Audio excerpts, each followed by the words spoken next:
책방 경영 컨설팅 전문 브랜드 더페이지 솔루션의 인스타와 블로그에도 놀러와주세요. 유튜브 채널 정보 링크 확인. 독립서점과 동네 책방 창업을 준비하는 분이라면 이 영상을 계속 시청해주시기 바랍니다. 시장세 분화 및 타겟팅이 끝났다면 그 고객들이 원하는 취향과 사장의 취향 중에 공통되는 영역을 목록화하여 책방 컨셉에 녹이는 작업을 시작하면 됩니다. 다음은 현재 큰 사랑을 받고 있는 책방의 다양한 컨셉을 소개하고자 합니다. 일부는 실제로 존재하지 않고 제 생각에 반영되기도 했습니다. 브레인스토밍 차원에서 접근하길 바라며 본인만의 독특한 책방을 오픈해야 한다는 사실은 꼭 잊지 않길 바랍니다. 첫째, 북카페. 추천하는 컨셉입니다. 커피, 차와 책의 궁합은 굉장히 좋기 때문이죠. 그리고 커피 강국답게 커피 수요량도 굉장히 높습니다. 처음부터 고가의 커피 머신을 도입하는 것은 결코 추천하지 않아요. 캡슐 커피 머신부터 저렴한 판매 가격으로 시작하는 것을 추천합니다. 수요가 높아질 경우 조금씩 장비들을 업그레이드하는 것을 추천합니다. 이때 자유롭게 열람할 수 있는 도서들을 별도로 마련하는 것도 좋습니다. 되도록이면 얇은 책들을 말이죠. 커피 한 잔을 마실 동안 약 1시간이면 다 읽을 수 있는 책들만 놓는 겁니다. 그래야 책 한 권을 다 읽었다는 만족감을 함께 안겨줄 수 있죠. 어떤 방식으로든 고객이 만족을 느꼈다면 그 책방에 다시 방문할 확률이 높습니다. 다양한 분야의 얇은 쉽게 읽히는 책들을 자유열람용으로 배치하기를 바랍니다.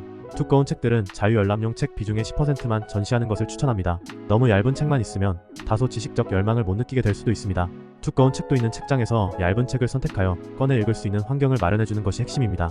처음에는 가볍게 아메리카노나 라떼류로 시작하다가 개인적으로 커피 만들기에 흥미가 붙거나 수요, 문해 등이 지속적으로 생긴다면 예시 리뷰에 스무디도 있으면 좋을 것 같아요 와 같은 리뷰가 34개 쌓인다면 그때 음료 품목을 확장해도 좋습니다.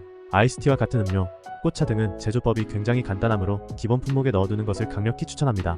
특히 아이스티와 꽃차의 마진율은 굉장히 높아요. 한 잔의 원가가 200원 미만인데 판매가는 최소 3,000에서 5,000원을 받으니 좋은 품목이라고 할 수 있죠.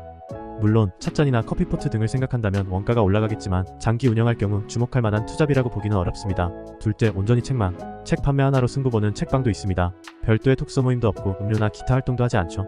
오로지 책만 판매하는 책방을 의미해요. 이 경우에는 앞서 말했지만 가격적인 측면이나 책의 마진율 등을 고려했을 때 굉장히 수익을 내기 어려운 구조가 됩니다. 사실 이런 책방은 몇십 년 전부터 동네에서 간간히 볼 수 있는 형태의 책방이기도 하죠. 지금은 대부분 사라졌지요. 제 입장으로서는 추천하는 형태의 책방이라고 보기는 어려워요.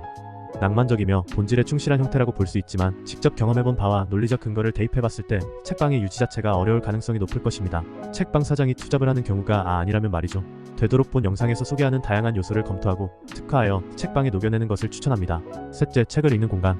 좋은 컨셉입니다. 책방에서 책을 사고 바로 책을 읽을 수 있는, 심지어 음료와 간식도 함께 할 수 있는 공간을 제공하는 것입니다. 우리가 흔히 알고 있는 카페는 음료를 파는 곳이 아닙니다. 테이크아웃 시 1,000원을 할인해주는 이유가 무엇이겠습니까? 자리값을 받지 않겠다는 것입니다. 이 뜻은 우리가 매장에서 커피를 마신다면 1,000원에서 2,000원 혹은 그 이상은 자리값을 내고 있다는 것입니다. 책을 읽을 수 있는 공간을 마련해준다면 자연스럽게 음료나 간식 등이 필요하겠죠? 이런 부분에서 마진을 내 수익을 볼 수 있는 구조가 보편적인 구조입니다. 그리고 책을 읽는 공간은 되도록이면 사장의 눈길을 인식하기 어려운 곳으로 구성하는 것을 추천합니다. 손님 입장에서 그런 시선들도 은근히 신경 쓰여야 하는 손님들도 많기 때문이죠. 결국 불편감을 느끼게 될 것이며 이 불편감은 재방문을 저해하는 요소가 될 것입니다. 책 읽기 딱 좋은 공간. 그런 공간을 만들고 자리값을 받는 소규모 공간임 대업종으로 봐도 무방한 컨셉이죠. 실제로 지구상 대부분의 카페가 음료 판매를 가장한 소규모 임대업종의 형태입니다. 넷째, 공간 대업. 상업용 사진을 촬영하는 공간이 될 수도 있고 뮤직비디오나 영화 등 다양한 사진과 영상을 찍는 장소로 활용될 수 있습니다. 혹은 테이블과 좌석 등 여건이 된다면 톡소 모임이나 회의실, 업무용 공간 등으로 대여해줄 수도 있죠. 요즘의 공간들은 다 천편일률적으로 동일한 인테리어와 감성을 지니고 있습니다. 책방 회의실이라 어떻습니까? 독특하며 고객들의 이목을 끌기에도 좋은 아이템이라고 생각됩니다. 스페이스 클라우드나 네이버 플레이스 예약 등을 활용하는 것을 추천합니다. 다섯째, 사색의 공간. 몰입하고 책에 집중할 수 있는 공간의 컨셉입니다. 대표적 콘텐츠로는 디지털 디톡스, 즉 휴대전화 사용을 금지하는 공간으로 만들 수 있습니다. 책방의 입장에서 책을 읽거나 음료를 마시는 등 할 때 반드시 휴대전화를 반납해야 입장이 가능하다는 조건을 거는 것이죠.